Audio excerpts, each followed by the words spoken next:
Welcome back to the Unpatched Gaming Podcast, where we share games. I'm your host, Zack. And I'm your host, Tyler. Tyler, the prettiest girl at the ball. Oh my. Sorry, you can't compete. We are here to share games, not go to the ball together. Though that would be fun. That would be so fun. It's like dancing with the citizens in the Tangled world in Kingdom Hearts 3. You don't have to do that. You didn't have to put that in the video game, but you did. I didn't know about this. Because you just love life. You know All right. why I'm here. That I love that. sounds good. I love that video from ProZD where he's like me watching Kingdom Hearts 3 trailer. Sora, you must tap into darkness, and he's just super bored. You're like, oh, it's Woody. it's just basically. Yeah.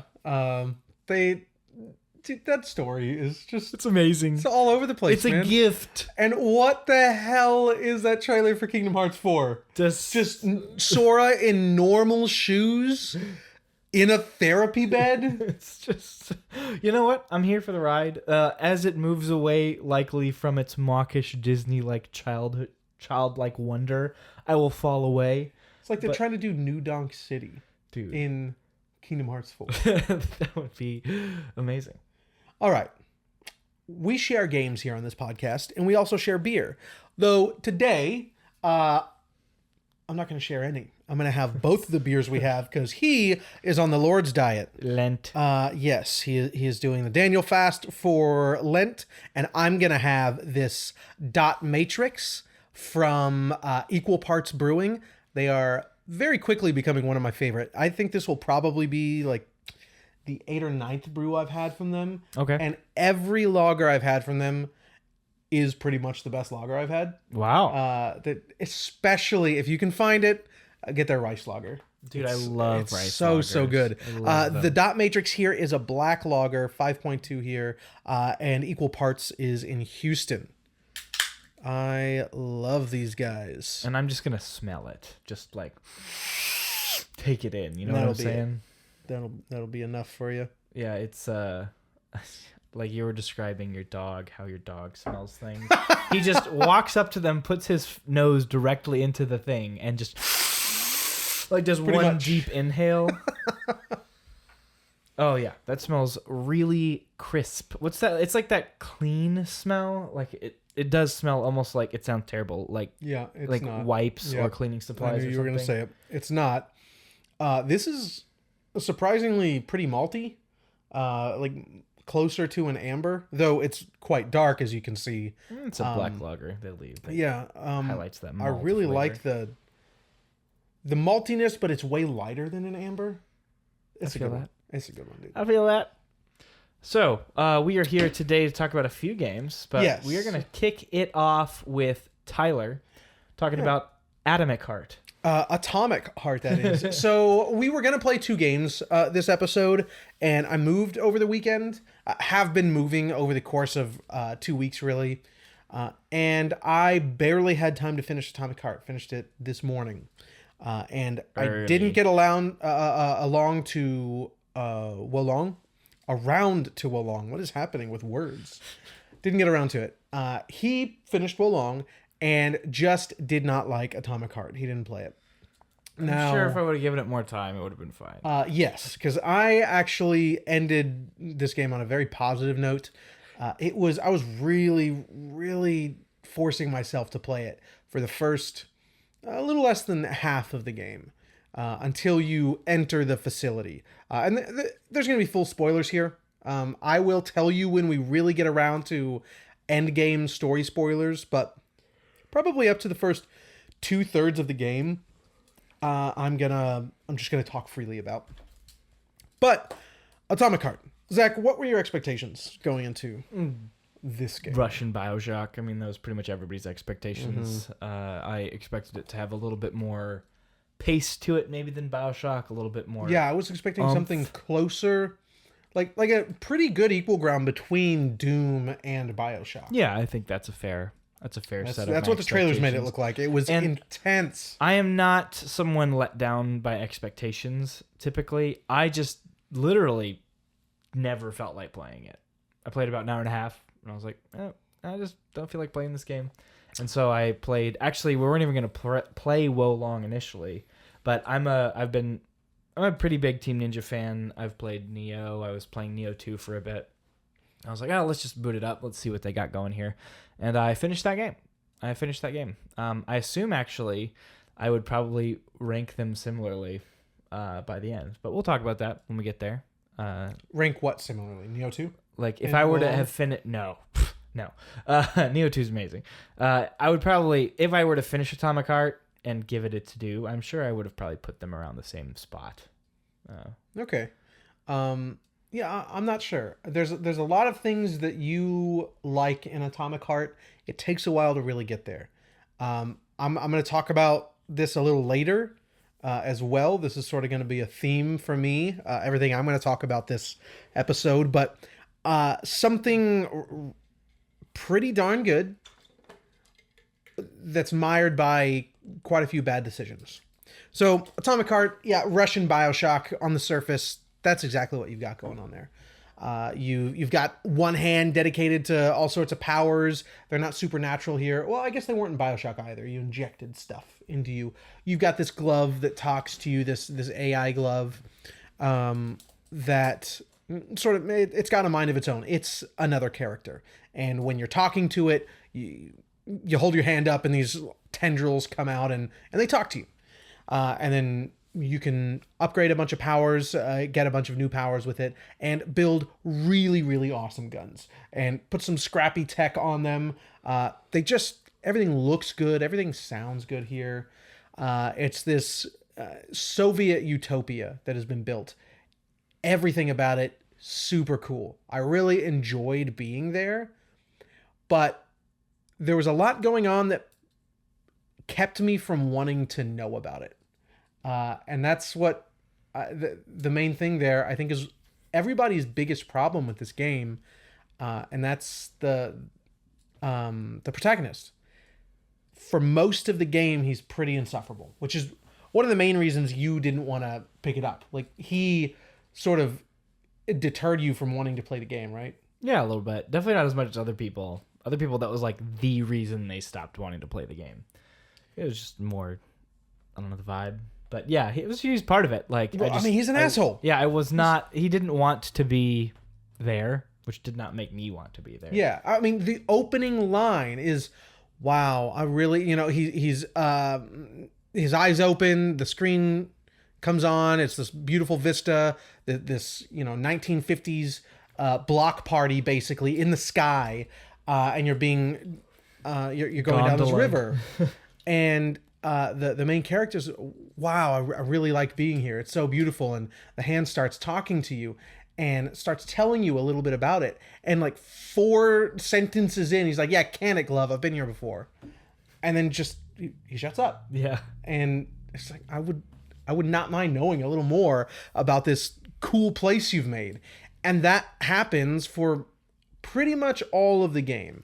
He's very dismissive. The main character is very dismissive of pretty much everybody until that last third of the game. Some things really start to happen that change him. And I'm going to get back to that in a minute.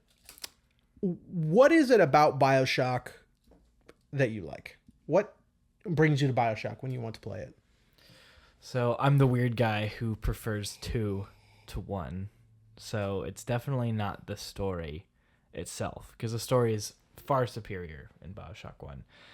For me, it's definitely a sense of atmosphere and, primarily a sense of atmosphere along with just some very slow, good level design that you explore slowly and can make good use of, and the environmental storytelling that goes along with that. I like those things. I'm the first to say the gameplay of BioShock 1 is not why I play BioShock 1. I would much rather play 2. I think it's more interesting. But yeah. I have a feeling if more people played 2, that would be the consensus. Yeah. Did you like the third one? I loved Infinite more than it deserves to be loved. Really? I loved it too. Like, I don't see why that's a bad thing. I think primarily it's the level design isn't particularly inspired, especially when compared to 1. It definitely never hits the heights of the atmosphere of 1. and the problematic storytelling that doesn't, it tries to be smarter than it really is. Like, it tries to show off as though it's smarter than it really is, and that turns a lot of people off. And I don't give a flying crap.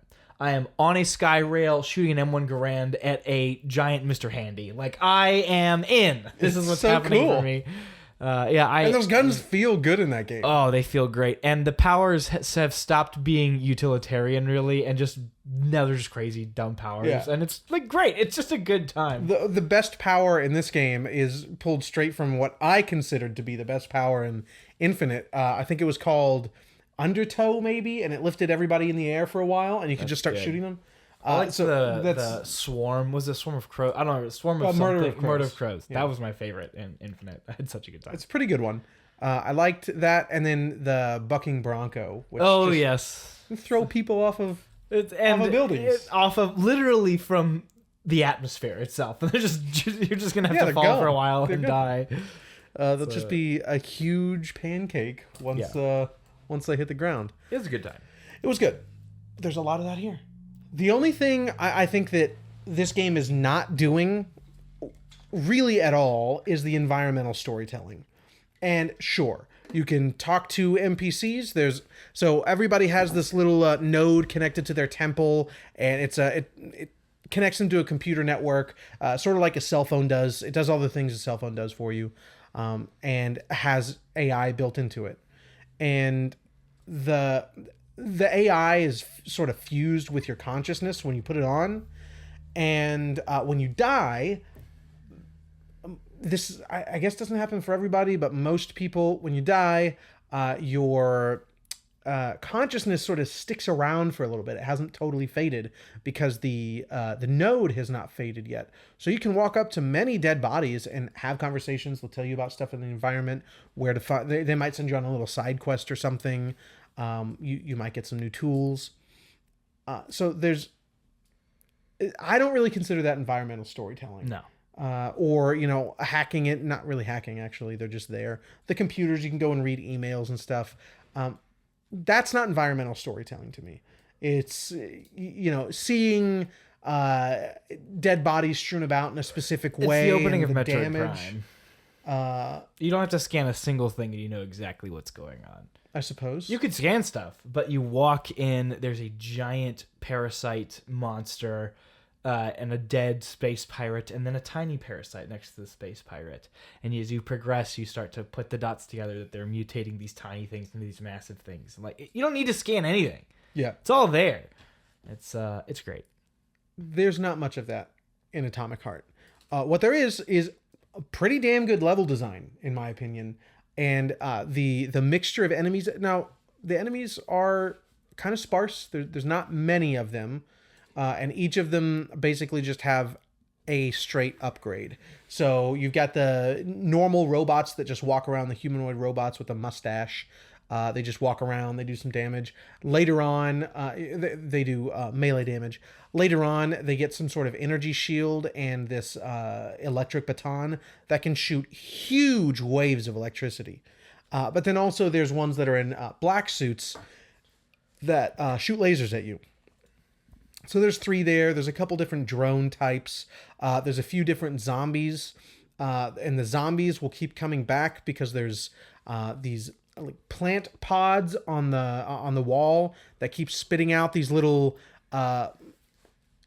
insects that will clip onto dead bodies to the head of a carcass and make it a zombie. Its head will rip open and sort of, some of them fly. Actually, I only saw one that flew, and you didn't even get to fight it, actually, which is a shame. So it was actually kind of gross. The plant had torn open the head and then used the skin as wings, and then it sort of flew over at this robot, and the 2 of them fought and killed each other. And then you never got to fight one of those. That would have been a... Well, that's a blessing. No, it should have been there. It was pretty cool. I did not fight any of those. There's bigger zombies that the plants are now growing on it and they throw at you. And then there's this, it's pretty much ripped straight out of Prey, the sort of shadow monsters, the tall, Okay. lanky shadow monsters. Yeah, the Typhon. Yeah. It's a Typhon, basically. It does a lot of what the Typhon does. They're very hard to kill. And then you've got some little drones that fly, and then they walk around as well. The enemy variety is fine for the size of the game, but not huge. But if you just throw 2 or 3 of those things in there, because pretty much everything's hard to kill, just 2 or 3 different kinds of enemies together, you're now having to use different kind of elements. You're needing to use different sort of evasion, and the enclosed spaces are all, most of them anyway, really solid levels. I enjoyed pretty much all of the combat encounters through the whole game, even the beginning. What really turned me off for a while was the pacing. You said in the beginning you were expecting sort of a Russian BioShock with slightly faster pacing. Yeah. This game, I feel like, is maybe even a little slower than BioShock at times. Oof. There in the beginning. After it's about halfway through, a little less than halfway through, it ramps up and it's exactly what you expected the game would be. And I started having a ton of fun. I was having plenty of fun before, but I had to force myself to get through so many really terrible spots. And the performance of this game is stellar. But there are a few, even on my old PC, I was running it on high. It's great. It looks gorgeous. It runs so well. There are, so I don't think this counts as performance. Maybe it does. I'm not sure. I would clip into rocks too often. So I had to sort of stay on the road. I couldn't go off the road too much. And then many times I couldn't lure enemies to come like knock me out of the rock, and I would just have to reload. And maybe I'm skipped a save point because I was doing fine. I didn't need to save, sure, but now I've had to restart, and that happened. I think I had to do that 3 times in a row between checkpoints. One time, it was a lot. That was happening in the beginning. After that, there was like a 25 gigabyte update a few days after the launch, which maybe fixed that. I didn't experience it after, but dude, it picks up. The weapons, the upgrades, so there are a bunch of different weapons you can find. I think there are 5 melee weapons and maybe 5 or 6 guns. A few of them are energy weapons. A few of them, there's like a rocket launcher, there's a shotgun, there's a pistol. And then also very much from Prey, there's this little lightning gun, which that was my favorite weapon, aside from the glue gun in Prey. Of course, the little lightning thing that just stunned pretty much anything. It's so good. They were great. You get that. That's like the first weapon, or rather the second weapon you get. Shotgun comes almost immediately, and then you get this little lightning gun. You get this big pulse rifle that just shoots big energy balls that look like they're from Doom, which I always found weird about Doom. That their projectiles are such large and almost, they seem slow moving. Yeah. Are they? The plasma rifle specifically? Maybe.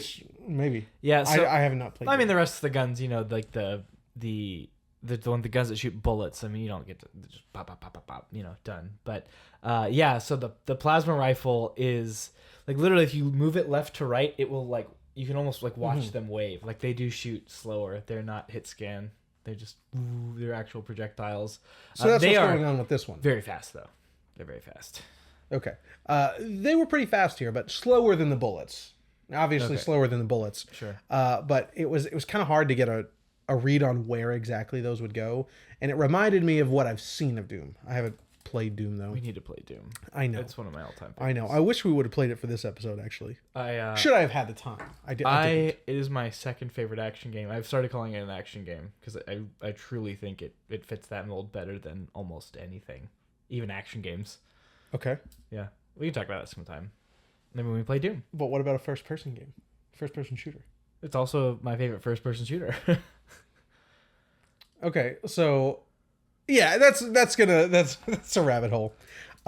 There's a lot of what I imagine Doom is like here. This game gets very difficult. I was just playing on the normal difficulty. It gets very hard once you break that halfway point. Encounter once you come outside for the second time. So the pace is sort of like this, or the structure of where you're exploring. You're inside this facility. It's pretty linear. There's different arenas that you fight a bunch of enemies in for like 3 hours, and then you get to come outside, and it's this pretty big open area. And then finally, you've got to go on this train. You're doing some stuff on this train, and that train takes you to a huge open area that you're going to come back to parts of it a few different times throughout the game. And there's a bunch of things you can do there. There's a bunch of challenge rooms where you get different upgrades for your guns, different like blueprints for stuff. Like, there's so much for the guns. I'm just going to skip ahead. I want to talk about the guns, dude. I want to talk about the player progression here because I had so much fun experimenting with it. Everything you do in the game, except for buying consumables, every upgrade you do, both to your character and your guns, you can get full refunds for and just respec. And it's easy. It's totally clear what's on the tree. Nothing is obscured to you. You don't need to like do any math to see how much it's going to cost when you get to this point. All the numbers are very clear. You get 100% refunds for everything, and you can respec. I don't know if you like that. I like that. I like to be able to experiment. Yeah. I really like to be able to experiment. And I did. I got to do that a lot here. I experimented with several different melee weapons, several different guns, before I finally, about 2/3 of the way through, settled on a kit. So if you're going down one of the polymer... I forget what they're called. The energy that the weapons that your glove gives you. There's 4 of them. There's shock, which is default. That's not something you have to equip. Shock is just there. Generally, you shock something, you stun it. That's got a pretty big upgrade tree that it does chain lightning. You can reduce its cooldown. Excuse me, spear's getting to me. Reduce its cooldown. Then with multiple shocks, you're doing more and more damage. If you can upgrade the damage to the chained enemies, add chains to it. There's quite a few things you can do with it. That's there by default. The 4 that you can get, which seem limited, but there's a lot you can do with them.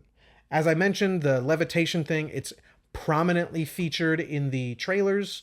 The zombies sort of slither up in the air, which is something they took out. That's not an animation that's still in the game. At least I didn't see it. They just float up and they're like, oh, what do we do? They're just hovering there. The animation in the trailer looks so nice, though, when they slither up and they're just suspended. Anyway, that just does that. Cool. You can start shooting people. You can also, it's one of the earlier upgrades, slam them down. Then you can add damage, just passive damage while they're suspended. Of course, reduce the cooldown. All of them have reduced cooldown. Instead of using your energy, if you don't have any, or rather, if it's still on cooldown, you can use health to just cast it again while it's on cooldown. And increase the time of the effect. All of the 4 abilities have that. And then with this, you can you have this particular energy resource that you use for your energy weapons. So while they're suspended, it's draining that. So you can make it do damage. You can drain the energy from them. Then you can slam them down on the ground. You can, I think, spread elemental damage on them as though they had the glue stuff, which I'm going to talk about in a minute. What else can you do with that? It's a pretty big one. A pretty big tree there. That's great. I did not play with the ice or the shield. I guess I played with the ice for a little bit. That's the first one you unlock. They have you go through the tutorial of spending your money and stuff. And frost is the first thing. I immediately unequipped it for the glue stuff. You just put it on enemies, and then it increases elemental damage. Or if you put it on the floor, you can create a strain of fire if you put it on the floor and then shoot it with a a weapon which you've equipped this fire canister to. You can make it become heavy and slow enemies down, or even heavier and make drones fall to the ground and die. You can make it like enemies will run around and pass it to other enemies, and so now they're just spreading fire. And then the frost, as I mentioned, I didn't really play with. I wish I would have unspec'd from one of them and tried it, but those two work great. You have abilities for your, a tree for your energy usage, and then your character stuff like your health, your speed. One of them, it's the best one in the game, I think. Two of them, you get an extra dash. Obviously, you know how important that is. An extra dash, and then my favorite one is, so when you use a health kit, you with one hand hold it above the glove, and the glove consumes the energy from the health kit. Well, you can just do that with one hand. So you'll like flip it up, and the glove is consuming it, and you're still shooting. It's the perfect one, dude. Yeah. It's so good. Anyway, I'm sort of rambling there. The guns. The guns have so many upgrades. So each of them have different handles you can equip, different sights. The frickin' shotgun has 3 different sort of aiming upgrade trees. You have to go get them. I only had the default one, but you can go to these challenge rooms. You have to learn how to unlock them first. You go in, and they're very hard. I did one of them, and there's like 19 or something. But just a shotgun has 3 different aiming reticles. You can get different handles for them, different sort of cooldowns. You can add a canister, an elemental canister, to every non-elemental gun. Yeah, that reminded me a lot of Dying Light when I was messing with with my axe. You just have the axe and like it threw like a flame canister on it or something. I was like, yeah, Dying Light. My favorite weapon I ever made in Dying Light. I wrapped this like cricket bat in barbed wire and then electrified the barbed wire. Dude, that's good stuff. It was good. It was fun. Did you try Dying Light too? No, I did not get around to trying it. I will one day once it goes on sale. Or seems like it'd be fun. Yeah. And after playing this, like, if this is Atomic Heart seems to be taking really great elements of a lot of different games. And this is where I said at the beginning, I'm going to sort of move along here. All right, there's a bunch of stuff with the guns. Because we didn't play each other's games, I don't want to drag the conversation down too much. So, it's taking a bunch of really great elements from a bunch of pretty darn fun games, like BioShock 2, like Doom, like Dying Light, and mixing them together very, very well. Solid level design. Every one of the bosses is great. The weakest one is still a ton of fun. I loved all of the bosses. Dude, I think it's in the trailer, but there's like this octopus giant pump machine that also has some sort of weird like space tentacles growing inside of it that you don't know till halfway through the fight, and it breaks out, and now it has more tentacles, and whatever is inside of it is now controlling it and throwing this thing around. It's shooting lasers which have 6 or 8 different hands. It's going all over the place, dude. It's so much fun.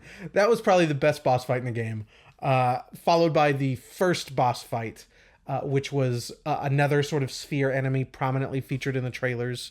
And then I don't know if it's in the trailers, but I showed him to you, almost like are they called Mr. Hands from... Yeah, I don't know. Infinite? Mr. Handy or something like that. Yeah, something like that. Like, just giant hands. It leaps around like an ape. It throws boulders at you.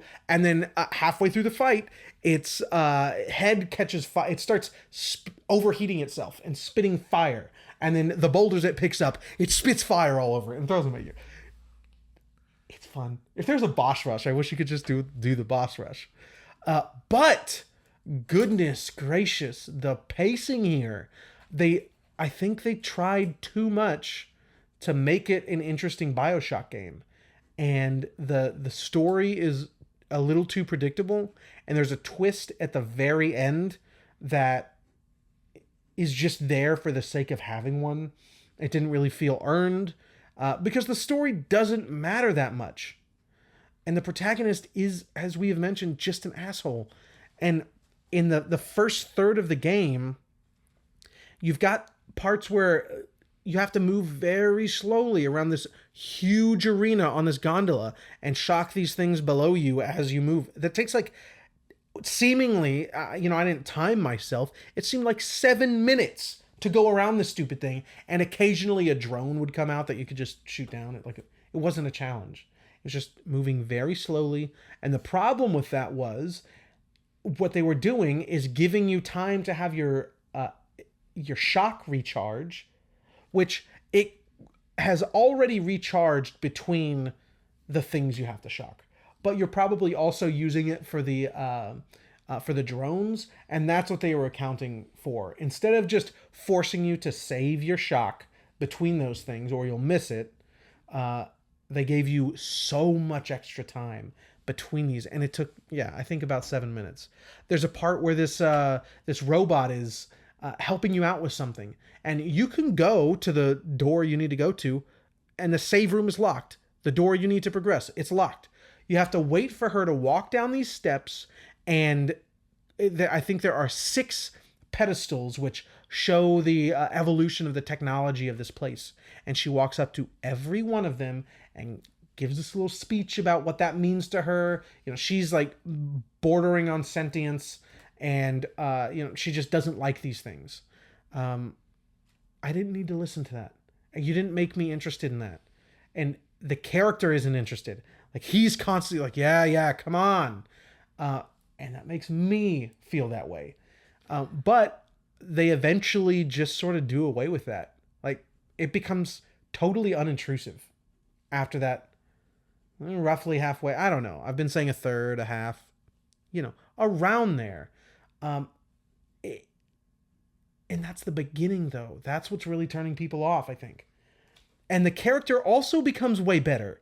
Like, his performance is actually, as much of a jerk as he is, his performance is great. And there are many times after the game really starts picking up and all of the sort of mystery behind this world starts to be revealed to him as he starts to wake up, just as the player's waking up, there's plenty of great performances. This is like a genuinely good performance. He becomes a good character. I just don't know why they paced it so poorly in the beginning and front loaded all of the worst parts. It's really a shame because at the end of the day, I had a ton of fun with this game. I'm glad I forced myself to get through there. I think there's plenty of people that won't feel forced, like they have to force themselves, and plenty of people that will just put it down because they don't want this, I don't know, this stereotypical sort of cisgendered white asshole. It's how he comes across. And like, even I'm seeing that. I'm like, dude, you're turning a lot of people off with this guy right now. I wish they would have made some better decisions. Because there's good to be I keep pointing at this. We'll talk about what's going on here later. We played both of these games on Game Pass, so we don't have any cases. PC. Listen, I've been talking a lot now for half an hour. But you look great. I wish it didn't do that because it's not gonna get it to do. I think it's got an audience, but it's better than it shows itself to be in the beginning. I think folks should give it a try. Maybe even knock it down to easy and rush through up to the first boss fight. After that, the game picks up and it's great. And even there, actually, before the first boss fight, that huge open area you're going to be coming back to, I was there for like 3 hours, just doing whatever I wanted, having fun with the challenges that were there, and just playing with the game's systems normally. It is not I didn't mention this, it's not BioShock. Or rather, it is more involved than BioShock. It's not Prey. I think it may have billed itself to be a little more of an immersive sim than it really is. Because it has all the trappings of one, Yeah, but it is more involved than BioShock. just those few things I talked about. You can put lightning on, with the goo. You can put the goo over a few enemies, shock them, or put some fire on them. Let's say fire, actually, because that'll be passive damage. Then you can lift them all in the air, and they're just there passively taking flame damage while you're charging your energy weapons. Then you can aim somewhere else while all of these enemies are levitated and shoot some huge charged beam with the energy you're taking from these guys. Right there, that example is more than any Bioshock has. Sure. And it's good, and there's a lot you can do. I had a good time. All right, I'm done with Atomic Heart. I am happy I played it this year. It won't go down as the best game I played this year, but it's better than I thought it was going to be after the first few hours. It really, really paid off. That's what my wife said about me. Yeah. Yeah. She's very gracious. Well, that's cool. That's cool. I played Wo Long. Wo Long. Why do you do this? I don't know why I do these things. So, Wo Long is another game with a bit of an identity crisis. I'm going to back up one moment because I didn't mention that. I don't think I was going to. I totally forgot. I was about to Identity crisis. I don't think this game... Well, thank you. You're welcome. Do you want to continue? Yeah, I was just going to say, Tyler made sure to mention to me that this game has an identity crisis in its perception and how people are coming to it and perceiving and preparing to engage with it. In itself, it does not. Yeah, it's confident in all its choices. Some of those choices are bad. I don't think it's an identity crisis, though. It wanted to be exactly this. I just don't think it was all to its benefit. Wo Long has a very similar problem. Okay. A very similar problem. And some of it seeps into the actual design decisions, I think. So, Wo Long is the latest game from Team Ninja, famous for the Ninja Gaiden series and Nioh. In particular, they also made Stranger of Paradise, which looks so good. I played the first hour. It's a blast. I'm going to eat that game up. It looks so fun. Anyway, this has kind of been billed as their, as Nioh was their Dark Souls game. This is being billed as their Sekiro game. Both are horribly, there's a word for it, but just it's not an accurate statement for either of these games. Really? So many people. Yeah. So I just listened to the Game Informer podcast on Wo Long, and everybody is talking about it that way. I know, and that's what led Nioh to be this kind of... Nioh's gonna not have the impact it deserves, too, specifically, because everybody treats it as another Souls-like, instead of a Souls-like with superior combat and stamina loop gameplay than Dark Souls. Interesting. So what pulls you to Dark Souls over Nioh? Atmosphere, level design, environments. Really, the rest of the package. Better in Dark Souls. Okay.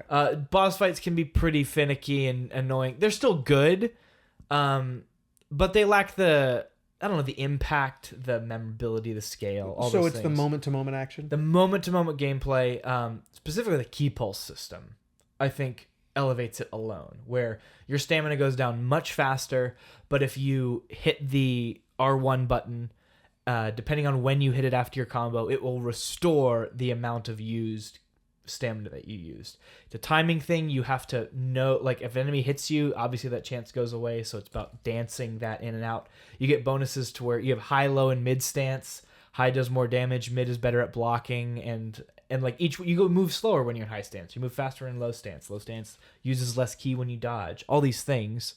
So you want to be switching between them rapidly, and if you switch between them instead of pressing the pulse button, you get bonus ki. So if you are just managing through all your styles, you've mastered that enemy, it's pretty good. I think Nioh 2 in particular has many things that are superior to Dark Souls. I just think the package of Souls will always beat it. Specifically, Nioh 1 has really lame level design.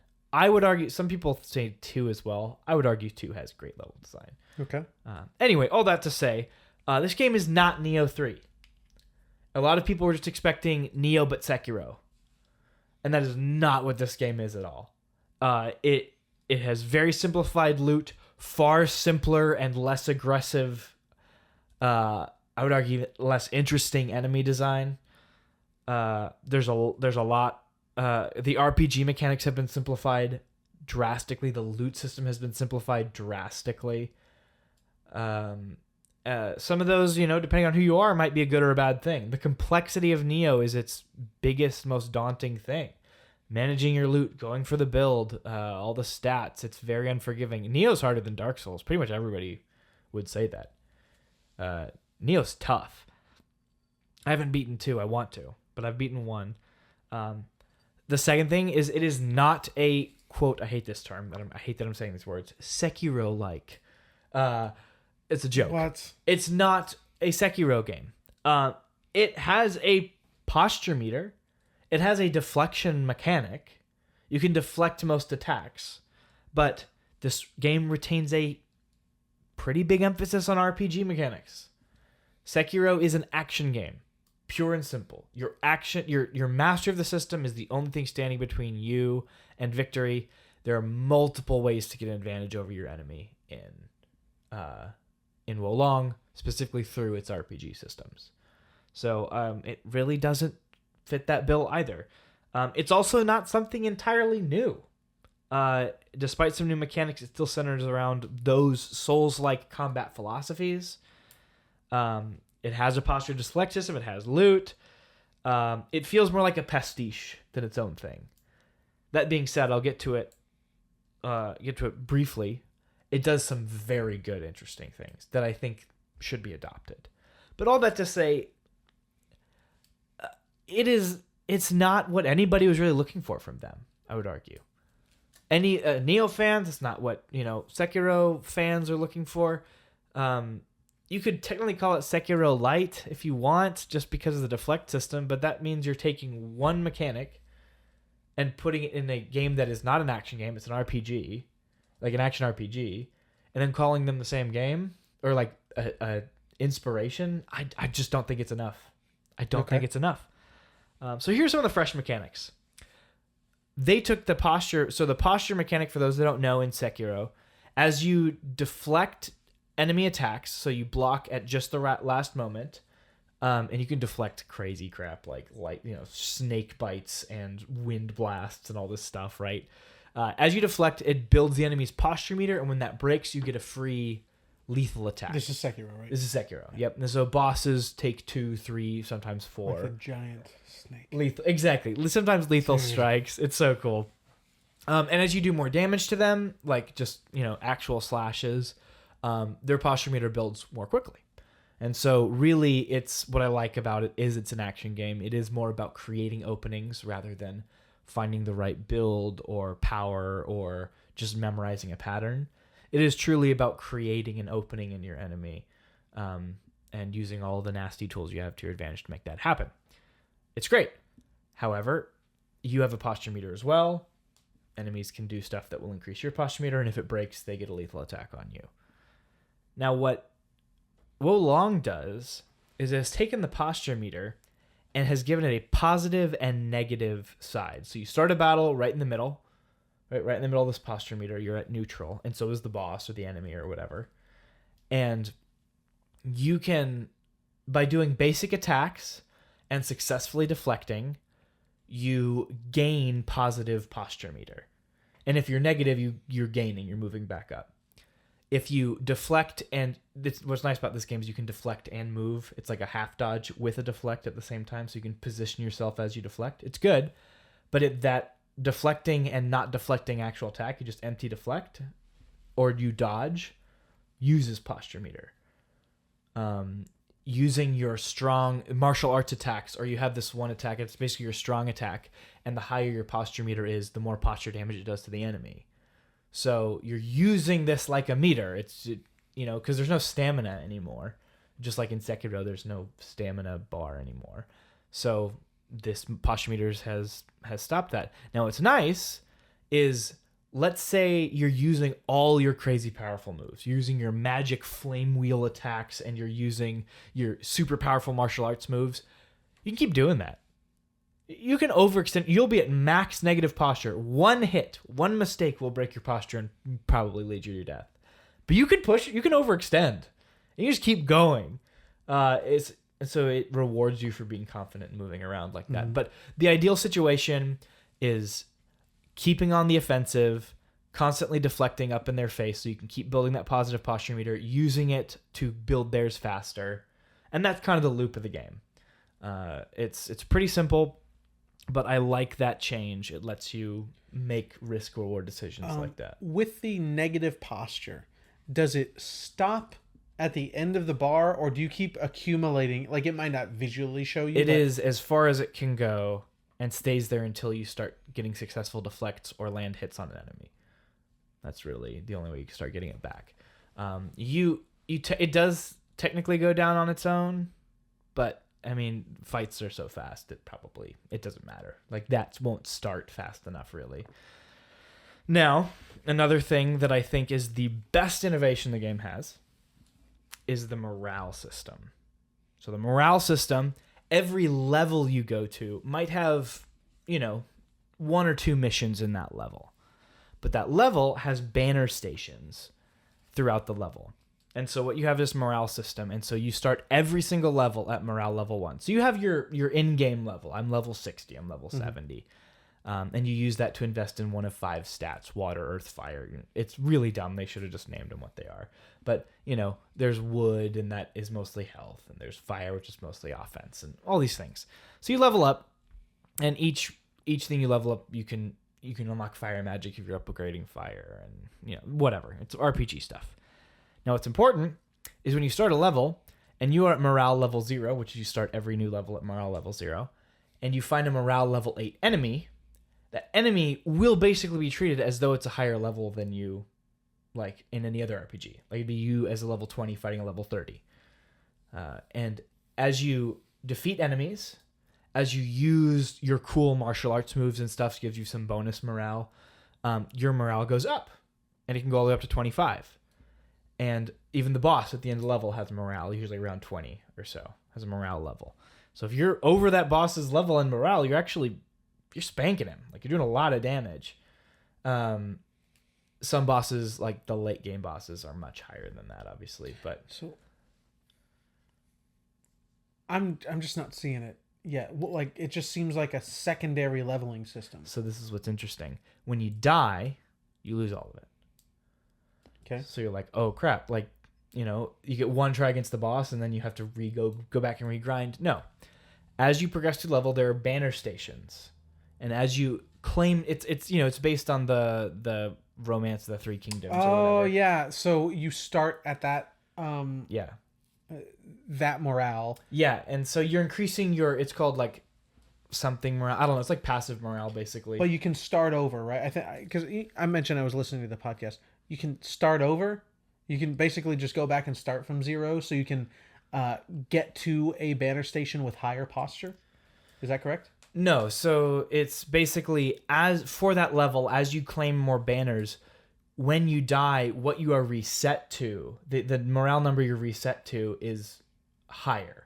Mm-hmm. So basically, as you explore the level and claim more territory, when you die, what your posture or what your morale is reset to is also higher. So if I die at the very end of I die at the boss, I'm gonna get to a caveat in a second. If I die at the boss, and I've conquered the whole level, I'm probably gonna go back into that boss room with morale 20, morale rank 20. Now, what that means is, so when you die, let's say I die, if I kill the enemy that killed me, I go back to whatever morale was when I killed that enemy, unless it's lower than what I'm at. Okay. What's really nice, this game is very forgiving compared to Souls games. If you go into a boss room at at morale 25 and die and reset to 18, if you walk right back into the boss room, it'll put you right back up at 25. It's very generous. Yeah, that does seem maybe overly generous. I think for the game that they were probably trying to design, it works. And I'll touch on that in a little bit. But so all that to say, is it easy to get to level 25 in a level? You have to literally touch every part of the level, basically. Okay. And so what this system does, though, is 2 things. 1, dynamic difficulty. And, Souls games like, oh, just play a mage. It's dynamic difficulty selection. But what if I want to have that difficulty but play as a sword fighter? You know what I mean? Like, that's not really the best way to implement dynamic difficulty. in this game, you can push through. There literally are often two paths. One that are level 0 morale right at the beginning, and there's one where the enemies are level 10, like morale 10. And you just push through that path. If you want a challenge, you go right up there, go to the boss way faster. You'll fight the boss at 10 morale levels lower, but you're good at this game, and you're going to kick his butt, and you're going to keep moving on to the game. And you just breeze through it. And also, by killing a higher level morale enemy, are you getting more? You get more morale. Okay. Yeah. The greater the difference between you and the enemy, the more you'll get. And so it is a dynamic difficulty slider, which is great. Another really good thing is Elden Ring failed at this. I never really felt like exploring the further I went in the game because it keeps rewarding me with stuff that doesn't match my build. Yeah. And so in this game, I'm going to explore the whole thing because it benefits me for that boss battle. I'm prepping for the boss. It's like getting shrines in Breath of the Wild. Dude, the more I hear you and Nick and a couple other people talk about Elden Ring, how things sort of became soured by the end of the game, I'm almost glad I didn't finish it. I'm glad you didn't either. Because it was really, I still think it's amazing. What I played was consistently incredible. Pretty much everything through Caelid for me was that. Which one's Caelid? That's the blood, the Scarlet Rot area with all the giant. Yes, yeah. What seemed to me like Tim Burton, like it was a Tim Burton. Yeah, like place. Tim Burton on Mars. Yeah, like the sandworm on Mars and Beetlejuice. The game really started to suck when you went up to the mountain, the Giants Mountain. And everybody says that. It's just like, come on, let me finish this game. Anyway, all that to say, there are many people who defend it. I'm definitely not the biggest fan of Elden Ring. Don't let me sway you. It's an amazing game. It's considered one of the most important games of all time. Go play it. Don't let me talk you out of it. It's so special. There's a lot of good there. Just didn't do it for me. It's not my kind of itch. Breath of the Wild. I think if you didn't force yourself to nearly 100% it, or did you 100% it? No. I just beat all the bosses. That's my version. That's 100% enough for a Souls game. That's 100%. Honestly, some of those late game bosses were pretty good. Anyway, that's a huge Elden Ring problem solved by this system. Dynamic difficulty and encouraging the player to explore the Okay, let's back up. The area. How is it fixing that? Because we went on a little so as you're claiming banners, that's the fastest way to build your morale and to clearing the map basically will put you at 25 morale. Yeah, but what about weapons and stuff? Like it's all loot, random generated stuff. So that doesn't matter. It's that. But are you getting stuff that? Oh, because it's not always randomly generated in Elden Ring. You're gonna go. No, it's never randomly generated in Elden Ring. It's static where everything is. Okay. That's so the loot. Understood. The loot is like what you're getting from exploring is not solving the problem. The fact that by exploring you're building morale, which will make the boss easier to deal with, is solving the problem. I think it's a great system. There's some tweaks that they could do, but overall a great system. Could you easily respec in Elden Ring? It costs money, but yes, it's not something you could. No, maybe it doesn't cost money. It's not something you can do a lot because there's a rare. Oh, it's a rare item. It's a rare item you give to a Renala, the Moon Queen witch lady. Okay, and she lets you respec. That's right. So some people literally save it just until Radahn, respec to magic to beat Radahn, and then respec back to their build, which tells you how greatly designed that boss is. Yeah. I know people defend him. Whatever. That's a big dude on a little horse. Yeah, and he's great. He's hilarious and a wonderful boss, and he's super cool. Dude, there's just fighting him. I forgot about the humor. There's a good amount of humor in Atomic Heart as well. Oh, really? The robot I told you that was walking down those stairs and commenting on all the technology. So she's a sort of host. I don't know. She's there at the front desk of this big facility. All right. And she sees all the murder that's happening. She's sort of hooked into the network and she can see it all, but she's programmed to be happy, but she's also like borderline sentient. So she's like, yes, Major, the grotesque dissonance between my attitude and what's happening also creeps me out. Incredible. And there's just little moments like that throughout. I love that. Let me wrap up fresh mechanics real quick. The last thing is this game is much easier than pretty much anything else in the genre. That's what I have heard. So the one thing they should have tweaked, the first boss is, I'd put top 5 hardest bosses in the game. Like, dude. That's that's what everybody said on the podcast, because you like have to learn the counter mechanic, right? Yeah, but there are bosses I fought later that would have fit way better for that system. There's big, slow, lumbering bosses that can literally only be damaged by countering. Come on, my guy. That guy, top 5 hardest boss in that game. He's very difficult. I'd put him, the last boss, and like one other guy. The hardest boss in the game is, of course, Lu Bu, the famous warrior from the saga. He's always the big baddie. And specifically the first time you fight him. He's the mid-game step-up moment, but then the game never steps up higher than that ever again. Oh. It's like, yeah. He's hard. But other than that, the game is very easy. The morale system gives you lots of options for progression. By default, you have an NPC in all but like 1 or 2 levels that is with you, fighting with you. It's not like Souls, and you can still summon on top of that, actual player characters. It's really designed to be much easier than these games, and they have all these side missions that you can go grind through.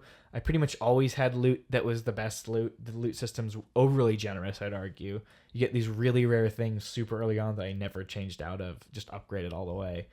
It's a really generous game. The leveling is simplified to the point where it's a little confusing. Again, calling it wood, fire. There's five things you level up, and they all level up a couple different attributes. It's very easy to come to grips with. The deflection system is very generous. Very generous. You get rewarded big for those. So it has this thing, I call it the big glowing red move. And so in games, you have the big glowing red move, and if you counter it successfully, you get big damage or some big thing. It's trying to get you to realize how to play the game. Be aggressive. Be ready to get in their face when they do a move like that, even though it could kill you, and they will kill you in one hit. Those moves will kill you in one hit, often. It's a great entry point. It has all the stuff: leveling, weapon scaling, deflection rolls, stamina in the form of a deflection meter. But you see what I'm getting at. It teaches you how to play a Souls-like. I think aside from that first boss, someone's really struggling with Dark Souls, it's too hard for them. Here you go. Here's Wo Long. I think it's a great middle ground. This is not a game I will ever play again. Why is that? There are a few reasons. One is the enemy design and variety is lackluster. There are not, for the length of the game, there are not that many different kinds of enemies. There actually are, but it's the way they're used and how often you see certain types that's the main problem. Also, though, their design is memorize the pattern, counter, kill. Memorize the pattern, counter, kill. Memorize the pattern, counter, kill. Every time. Every single time. Only 1 or 2 levels have interesting level design. The level design here is bland. That's unfortunate. Not quite. It's not hallways. It's just like, I'm obviously moving through this. Like, it's either too open or too narrow, or it's like, I know I'm going to do the same thing. There aren't, aside from those morale decisions that come up every once in a while, do I want to go through the harder morale trial or not? Really, there's not that many interesting level design choices. I will die on the hill that Nioh 2 has cool level design. But this is not something Team Ninja has historically been good with. The Ninja Gaiden games, like, none of these games really have good level design. That's why Ninja Gaiden 2 is basically like, okay, hallways, enemies, let's go. Like, we know why we're here. And that's why I love that game. Just like in Nioh 2. So here is... I'm about to criticize Ninja Gaiden 3, Nioh 2, and this game all at once. Because you have your big red glowing attack. Yeah. The reward for successfully responding to that attack. So in Ninja Gaiden 3, it's, I believe, attacking into that attack. You do a strong attack into that attack. And specifically Razor's Edge. In Nioh 2, it is holding R1 and hitting circle. It's called a burst counter. And then in this game, it's you just deflect. You just deflect that move, and their posture damage. Like, bosses get like half their posture filled. It's huge. And sometimes they do 2 of those attacks in a row.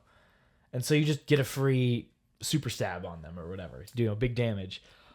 It rewards the player way too much, to the point where sure, the optimum way to play this game is to get in the boss's face, be constantly deflecting to build up the posture so you can do your strong attack that when you have max positive posture will consume it back to neutral and do huge posture damage to them.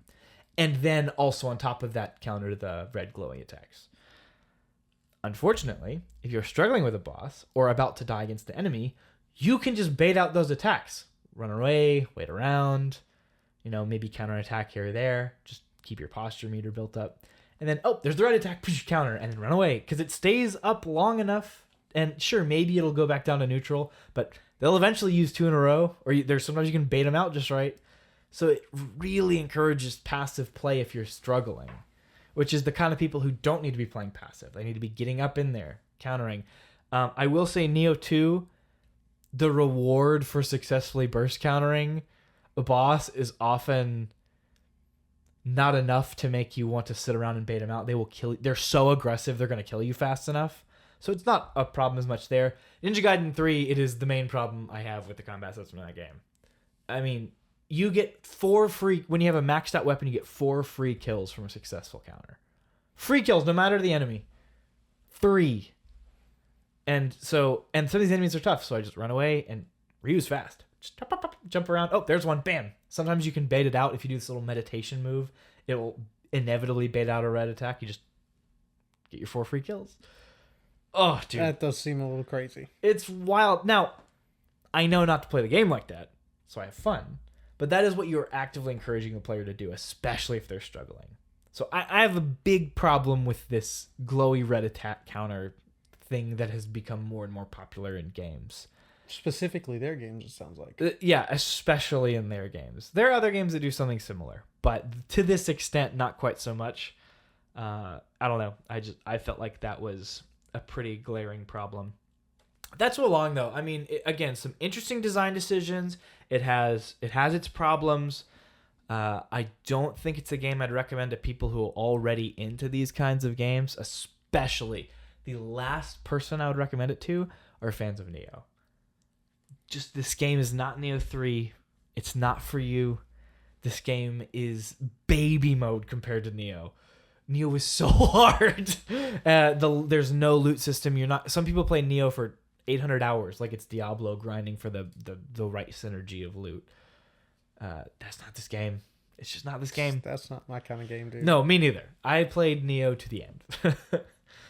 So, yeah, I do think that there are people I'd recommend it to, specifically those interested in the Souls-like genre, but are intimidated or have put them down because of their difficulty in the past. If you can just bang your head against that first boss long enough to get through it, you will really find a good first stepping stone with this game. Awesome. That's all I got to say. Well, thanks for sharing, man. I just don't know if I'm going to be able to get around to it. I wanted to. If I wasn't moving, I would have played them both. Seems like I probably would have been able to play them both to the end. You should have played Sekiro instead. That's what you should play. Yes, I should play Game's Sekiro. amazing. And in fact, I did sort of just space out for a moment, thinking about my time with Sekiro. Oh, it's so good. And wanting to go back, but probably next year if we're Sure. still around. Yeah. If kids and all that. Yeah, kids are on the way. It's gonna be fun. Kids are on the way. All right, let's jump into what we've been playing, What man. have you been playing, Tyler? I've been playing nothing, just Atomic Heart. I only finished it this morning. But you're however, gonna talk about something. I want to talk about important. something. As soon as I pour this new beer. What is this one, Tyler? This one, also from Equal Parts. This is their Hellas Lager. A Hellas Lager from them, rather. We have the MK2, also from Equal Parts. Did you want to smell this? Yeah. That's my new taste. Smell is the new taste. Who goes there? Just George. George is my dog. Yeah, it's peanut butter. It smells like peanut. I'm just kidding. It smells like a Hellas. Is it a Hellas? It is, yes. Correct.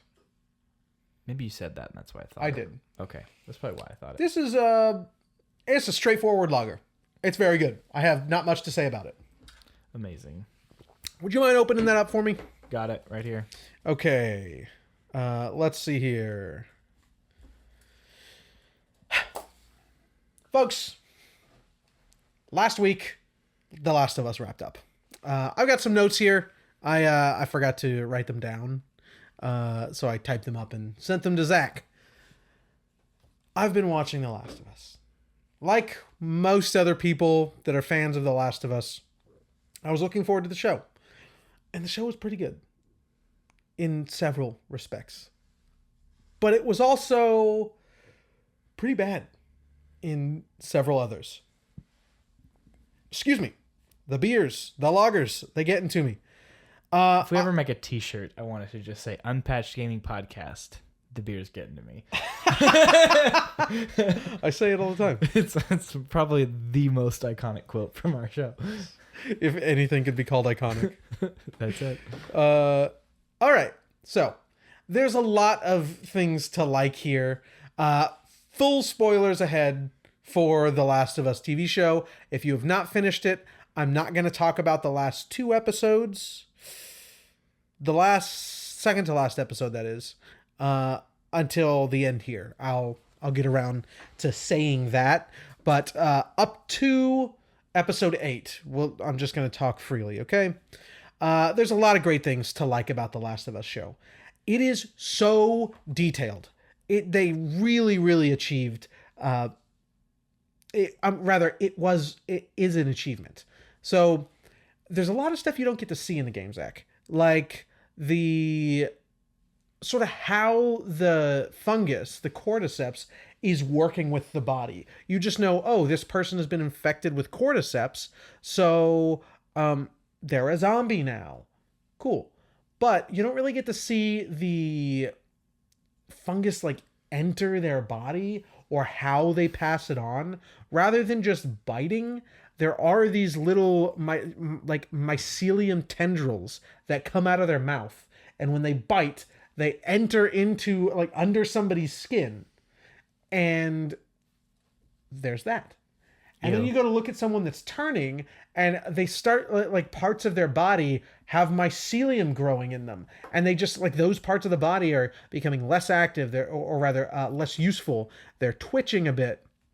And then I think in episode 2, Ellie cuts open a dead clicker's cheek or something. She's just like playing around with her knife, and it splits open, and you see, instead of muscle, it's just this sheet of mycelium under the epidermis, as you would imagine, but you never really thought about that because you just don't really get to see that stuff in the game. The costume design, awesome. Everyone looks great. All the zombies, they're like fully bloomed clicker faces, awesome. And they're practical effects, so they look good, dude. They look really good. The casting, well, for the main 2 characters, Ellie and Joel. These are not the same Ellie and Joel that you get to see in the show. I mean, in the game.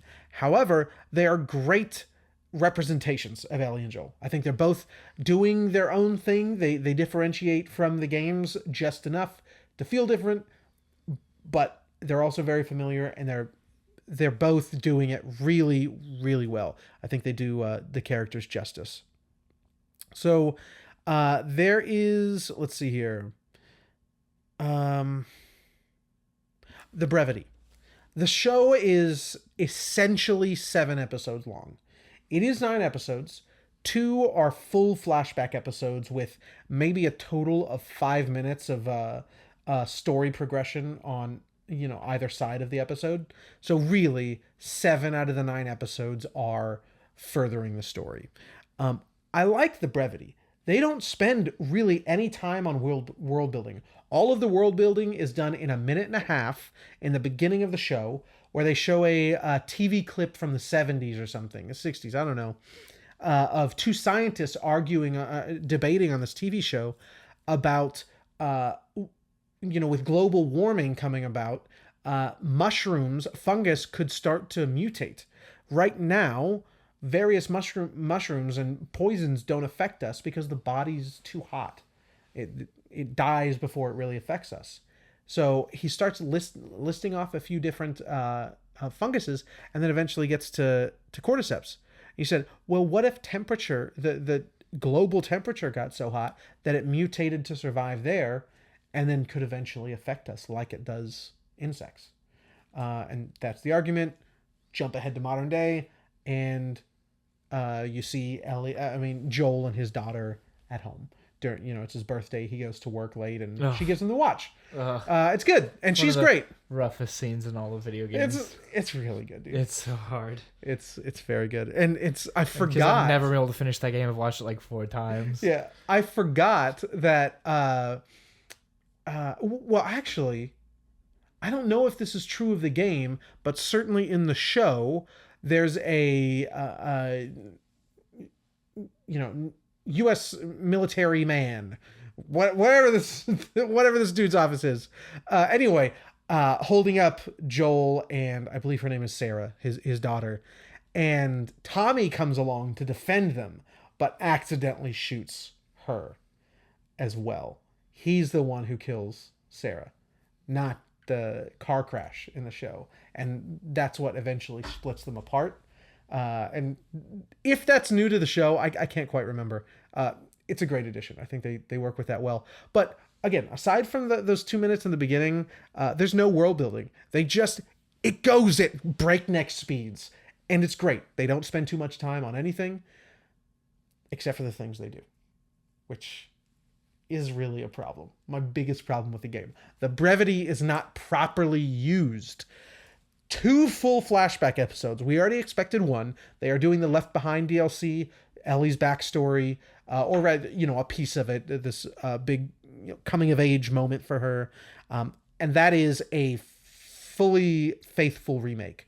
So is the last episode, almost a shot for shot remake in the last episode, and they do it very, very well. Again, both of the actors, great. A lot of problems I have with this show, though. All right. Episode 1, very accurate. Episode 2 and 3, episode 2. I'm going to talk about episode 3 last. Okay. All right. If we had a following, we would be canceled immediately. I'm glad to hear that. All right. That's the kind of opinion I want to hear. All right. Episode 1 and 2. So 1, extremely faithful. Episode 2 starts to mix a few things together, as I would expect from any adaptation. There's some set pieces mixed in there. Like I think in episode 2, it's episode 2. They have the museum encounter and a couple other things from the first game, which the whole show is based on. All of that's great. Episode 4 and 5, they really start to push a bunch of things together, and they introduce a new character, a new faction, really. The raiders that you eventually fight in about halfway through the game, I think it is. They're given a little more life here. The city that they've sort of overrun, they go into detail there. And when you meet the 2 brothers, one of which he's mute, and he writes on this little chalkboard or an Etch-a-Sketch thing. It introduces those 2 characters for episode 5 and 6, and you get to go through that journey. So here's where problems really start to... Well, episode 3, big problems for me, and I'm going to get to that. Here is also when Ellie has to... Episode 4 is when Ellie has to kill a guy to save Joel. This guy is about to kill Joel. In the game, this game has so much weight. Joel is about to die. You believe he's about to die. He's being choked and drowned, and this dude's bigger than Joel. He's done. He's freaking done. He's been beaten to a pulp. Ellie has to pick up the gun and shoot this dude, and he falls on Joel, and they have this little moment. Like, I'm sorry you had to do that. You're a kid. You shouldn't have to do that. In this scene carries no weight. Ugh. So Joel is older. They're playing up his age here. Totally fine. I like what they did here. They sort of play up his hearing loss. He's shot too many times. He can't hear out of one ear very well. So this guy sneaks up on him. This scrawny little underfed, malnourished twerp gets the jump on Joel, and is choking him to death. Joel's arms and legs are totally free. And this little, I worked at Target for 2 weeks twerp is choking Joel out. Totally unbelievable. There's no like squirming and Joel's struggling. He's just there taking it laying down. And it's terrible. And then Ellie shoots him, and there's this little moment there that's fine. They're doing well enough, but that moment, completely unbelievable. It makes a huge difference. Yeah, if it were someone bigger and I could believe that Joel was actually in trouble, it would have been better. But no, it was not. Then we get to the new character introduced here, who's sort of running this faction in this rundown city. Her brother, the previous leader, died. And now she has big, burly, bearded men that are seemingly decent guys that would seemingly make pretty good leaders, taking orders from this person that has like negative levels of gravitas. She is just, I would never listen to a word this woman says. How is like this entire group of people just taking orders from this person? She's not threatening. There's no her nature is not imposing at all. She just doesn't carry herself with authority. Just totally unbelievable. She's not Robin Wright from House of Cards, is what you're saying. No, she's not anybody, and you've never seen her at all, and probably never will again. I don't know who this person is. She was not good for the part. And that was also totally unbelievable. And for 2 episodes, you have this arc where she's the villain. She's hunting down Ellie and Joel because, she's hunting down one of those 2 brothers that Ellie and Joel is with. And she's just totally unbelievable. I didn't buy that for a second. Her right-hand man, this dude with a nice, well-made beard, this bald guy with several guns strapped to him. He's kind. He's soft-spoken, but very intimidating.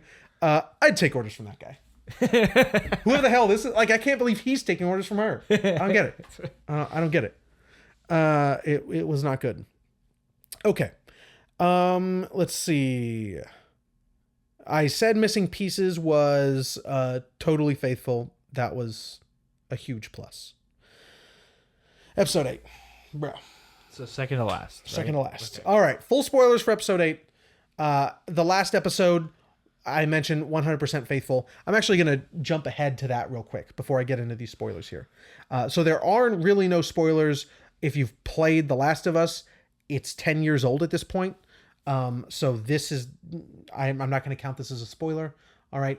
It's been around for a while. You're listening to a video game podcast. I'm still avoiding spoilers for Final Fantasy VI. So all right. Well, you're listening to a video game podcast. All right. You're not, fresh viewer of The Last of Us. So you've had plenty of time to know this. Totally faithful remake. There's a choice they make, a very deliberate choice that is really the only sort of new thing they add here.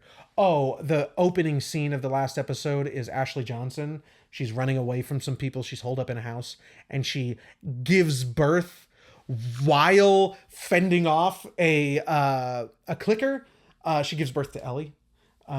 And the person that I forget her name, the leader of the Fireflies that takes Ellie, she was very good friends with Ellie's mom and had to kill her right there. She got bit while giving birth on this floor, and the umbilical cord was still attached.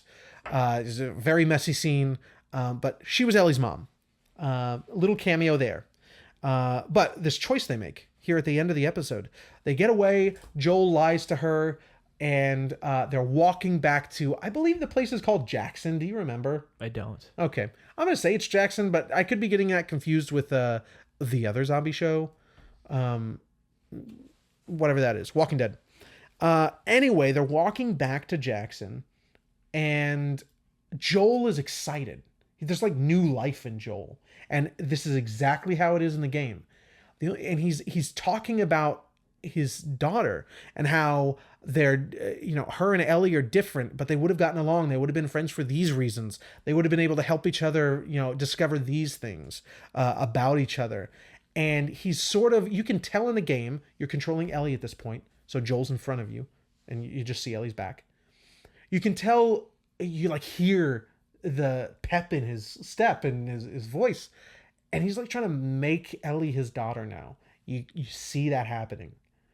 In the show, what they do is shift the camera so Joel is in the foreground, unfocused. It's focused on Ellie, realizing what he's doing. And I thought that was one of the best touches of the show. That, almost final moment right there. Really good touch. And she doesn't quite accept it. And then the final scene, with both in the show and the game, same shot here. She demands the truth from him, and he lies again. Is everything you said back there about what happened the truth? Tell me, and I'll go with you. And he says, yes, it is. He doubles down on his lie, and she says, okay, and cut to credits. Same thing happens here.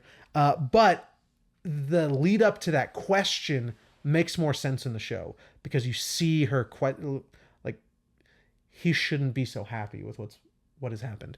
That's great. All right. 2 more things. Episode 8. Full spoilers. Episode 8. Totally new episode.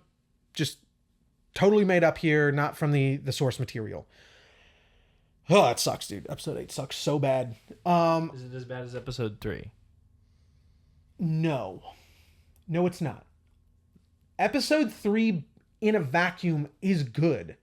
I'm going to get freaking episode 3, dude. Episode 8 introduces this new faction. And here you get a cameo from Troy Baker. Good. So, I love him. yeah. And he's good here. Of course he's good. Yeah. That's just saying, oh yeah, and then he continued to breathe oxygen. Yeah, fair enough. Troy Baker is good. So, let's get ready. Episode 8. Trash. You get this introduction to a new faction, and honestly, they also I'm like, oh, are they about to introduce Ellie? Like an Ellie figure to replace Ellie? I mean, Abby? Oh. They set Abby. it up. No, her father's pretty clearly there at the end. They kill, the one guy stands up to Joel in the operation room, and I don't know why they wouldn't make that Abby's father. But Joel had just killed someone, the scouting group that eventually ran away. Joel killed this little girl's father. The episode opens with this girl that's bigger than Ellie, and she's mourning her father's death. And this preacher that is the leader of this group is consoling her and is giving this little funeral. They're going to bury him later. It's currently winter. They can't bury him right now. But he brings comfort to her and this whole group, and he seems to be a good leader. And later on, you realize, he's violent. He mistreats women. He uses the Bible to lord over people. Oh, what? He's also a cannibal? Oh, they've captured Ellie now, and he wants to marry her. She's 14, and he wants to put a baby in her right now. And he gets on top of her and starts to rape her, and she has to kill him. And it's this big, I'm a powerful... Ellie's powerful anyway. Yeah. But... it's just the tropiest villain I've ever seen. And, misquoting, or not misquoting, but just the use of these terms from the Bible that no real person has ever used. What preacher has honestly, unironically referred to their congregation as my flock? Nobody does that. Because it's creepy. It's the tropiest, stupidest villain ever. It was a waste of time. It's not good. Especially because Ellie already had that moment, of killing someone and having that to internalize that. Yeah, I understand what they're trying to do here, because you don't get... there's 3 episodes maybe with clickers in it. You don't actually get a lot of fighting. It's a character show through and through. not a ton of action. So you don't get to see Ellie evolve as a force to be reckoned with. I get what they're trying to do. She's about to have a lot of time if they're going to do part 2. Yeah, but part 2, she is already that force to be reckoned with. Sure, but we get to see why.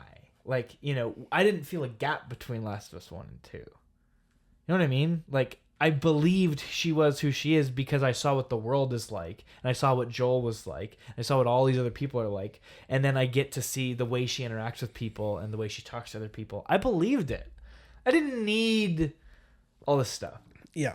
I see it. I didn't mind what they were trying to do. What they did was stupid. Oh, and Troy Baker's cameo. He's the right-hand man of this guy that doesn't think he's doing the right thing. And eventually Ellie puts a cleaver in his face. And he dies. Amazing. As one does when a cleaver is in their face. Yeah, hopefully. Yeah, honestly. Honestly. Cleavers in Don't try to save me from that. Dig it deeper, please. Make sure I'm dead. It's just the trope. Even Just Katie contrived. was like, what is going on? This guy's Really silly. That's pretty. Yeah, I guess having not seen it, it does sound fairly contrived. Yeah. Episode 3. I'm very ready for All this. right. Full flashback. This and episode 8, totally fresh material. Not even trying to, morph something from the game here. Totally just doing their own thing. Which is fine for an adaptation. I just said I understood what they were doing with episode 8. Just didn't like the execution. Here we have the... Okay. In the game, there's a character that has this few blocks of town totally booby-trapped, and you have to get through it to get to him, to get a car, to go cross-country. All of that's set up the way it should be. Nick Offerman is this character. He is a super prepper. As soon as all this goes to hell, he's ready for it. And he hides. He's not captured by the government. He's safe in his cellar. Once everybody leaves, he's ready. Music starts playing. He's setting up his fences. He's going to the grocery stores, taking everything into his own house. He's having a good time. This is what he was made for. All right. And he lives here for years. It's like probably a decade now. It jumps ahead a decade. And someone gets trapped in one of his... This is a flashback episode. Okay. By the way, they're just walking down the street for about 2 minutes. Ellie and Joel cut to flashback for some reason. And all of this happens 10 years later. So now half of the way to where it's a current day, which was 20 years after the happening. Someone falls into his one of his traps, into a hole he's dug. Wow, this guy's face is now really... I wonder where I saw him recently.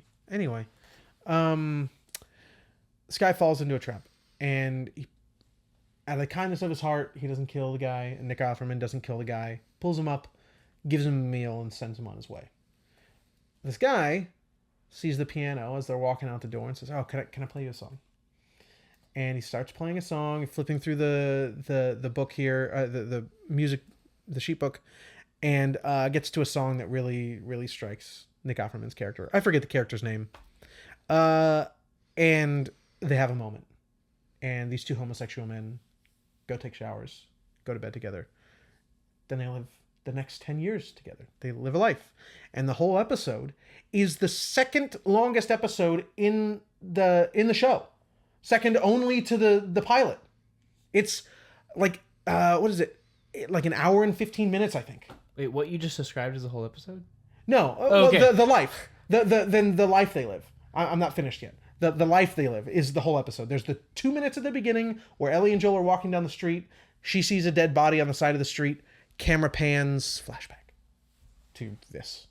A character you haven't even met yet. And you're not going to meet again because of what happens at the end. And then there's maybe 5 minutes at the end where they walk into his house, see his dead body, take the car battery and go. Which is what they came for. Anyway, The show, the episode is them living their life together, their married life, and it's great. They eventually have to fend off some raiders, and one of them gets paralyzed from the waist down.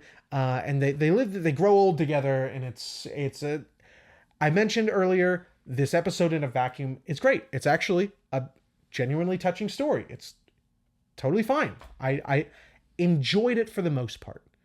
It's a waste of time. I mentioned they didn't use the brevity very well here. You already have a full flashback episode in this 9-episode series. You put another one for one reason only, and we know what the reason is.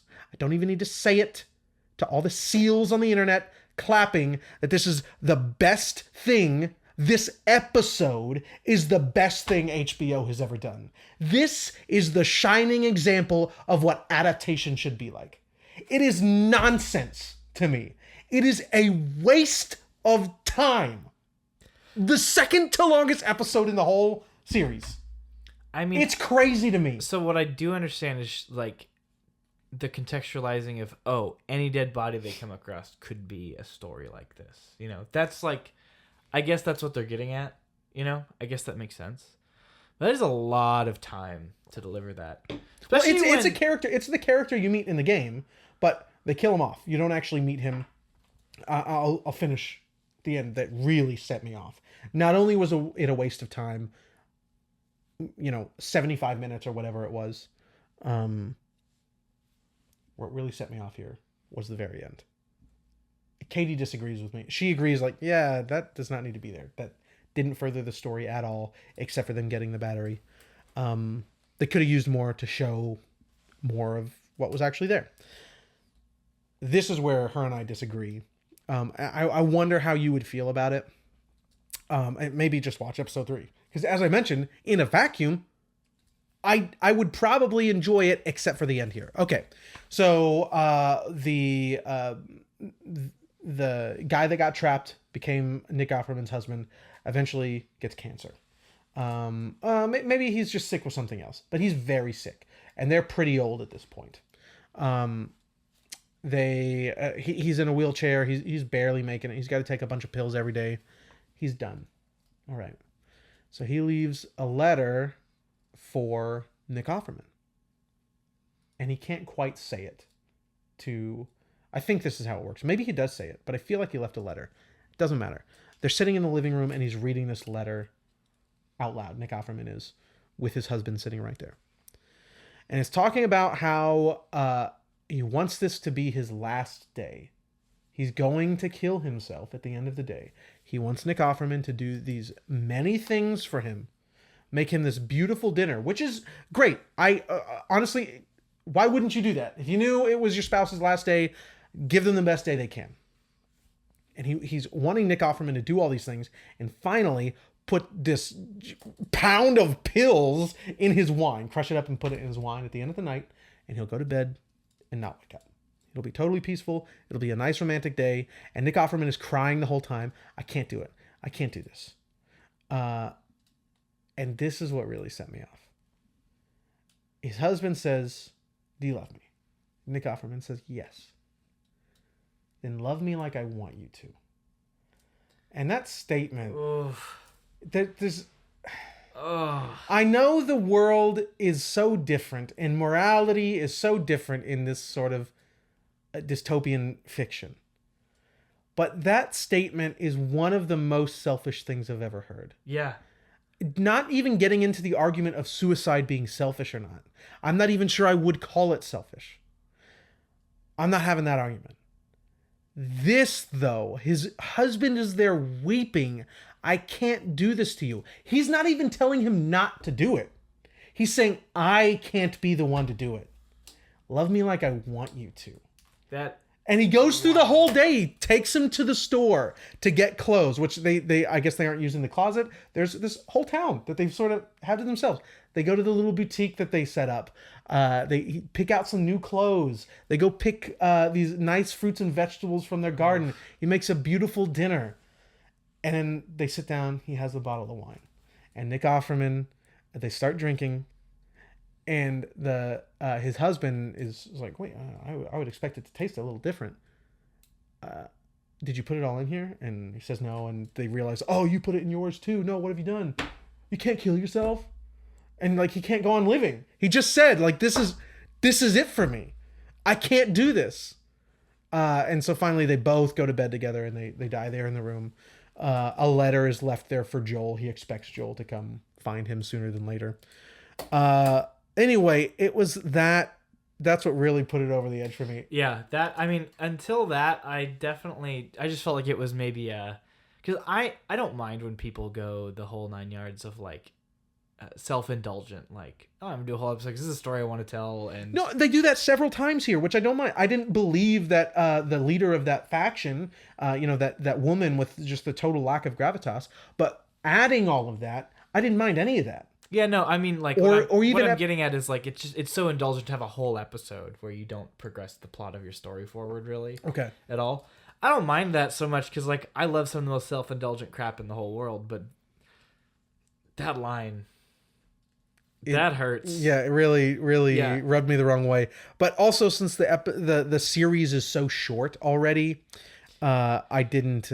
Sure. I didn't appreciate that being the second longest episode, aside from the opening, dedicated to that. And listen, all right, internet, I'm not some, cisgendered neo-Nazi homophobe.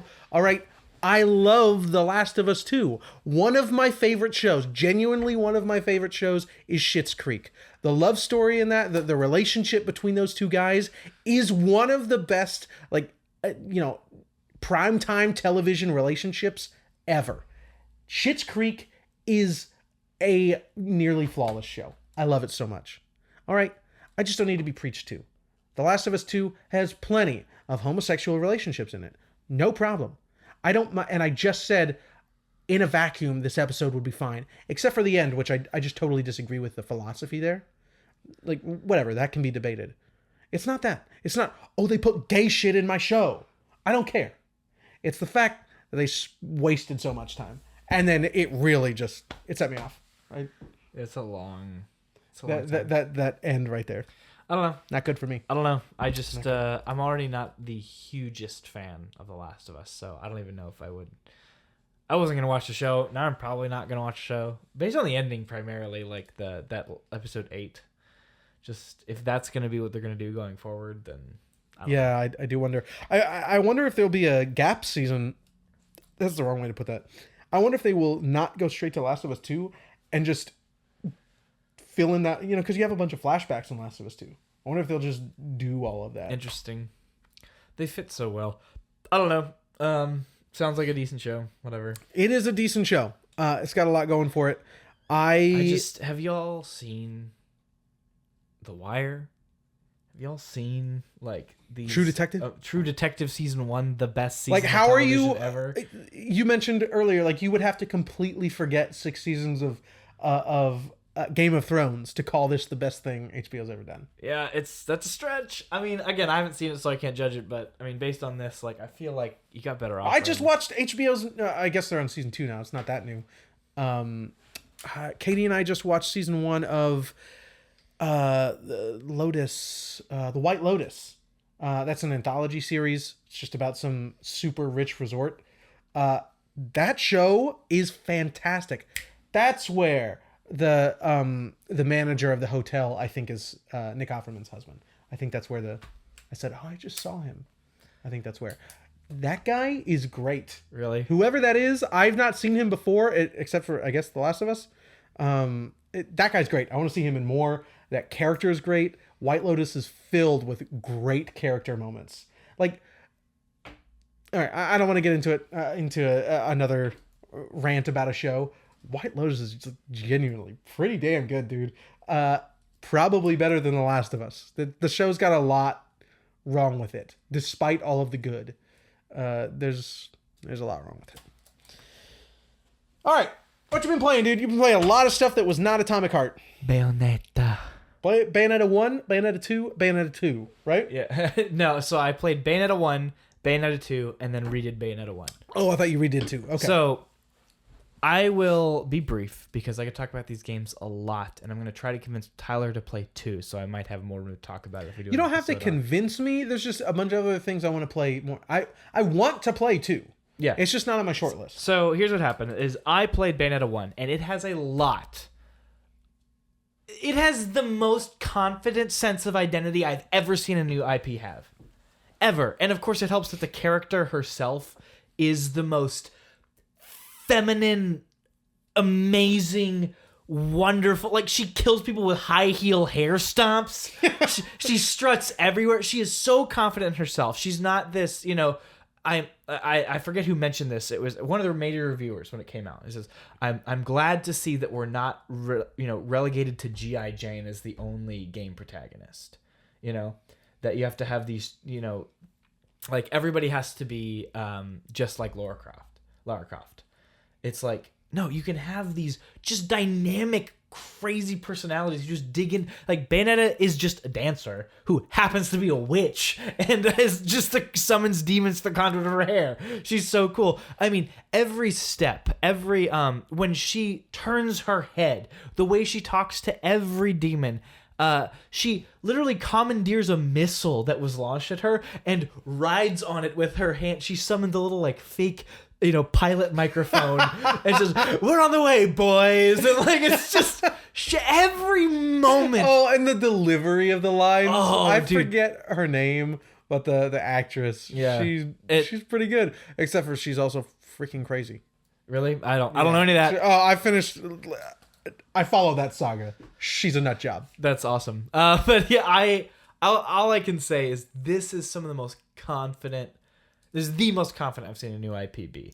And I think what it comes from is if this game sucks, it still would have had that confidence. Because you can tell the team loved creating this character. Bring her to life. The world itself crumbles around her. She is just a force. And it comes through in gameplay. She is having fun. Weaving in and out with these dance moves. There's a pose she does, so you can hold down the dodge button, and she'll break dance. She spins on her back and kicks her gun heels around all these enemies, and then she will turn over, put her head on her chin, butt in the air, and the camera will click, like the screen will click like a camera, and take a picture of her.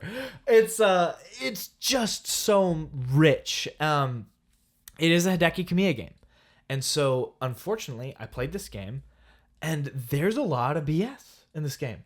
A lot of random... So there's literally this massive 20-minute section. 20 minutes might be exaggeration. Where you are just doing a light gun shooter. Or not a light gun. Like a shmup. You're just doing a shmup all of a sudden. And the health you lose is health that you lose for the boss at the end of this level. There are very few... this game is not generous with health. It is very hard. Okay. Very difficult. Specifically the first? Specifically the first. 2 is a joke in comparison. It's not a joke. It's still a hard game. But in comparison, it is night and day. Seriously, totally different. A lot more generous with health throughout the level and things like that. The secrets are much easier to find. The secret design in Bayonetta 1 is... We'll get to that. That's garbage. But there are moments like when you fight the final boss, the camera perspective is just stupid, and the final boss is 80% platforming challenges in this action game. That seems silly. It's so dumb. There are these little moments like everybody's infamously Route 666 or something. It's just a motorcycle section, and the health you lose impacts the rest of the level. And it's a long motorcycle section. There's a part where you're jumping between cars, and if you land wrong, you lose a bunch of health. I get what they're doing. I get it, but it's so Kamiya. It's so Hideki Kamiya.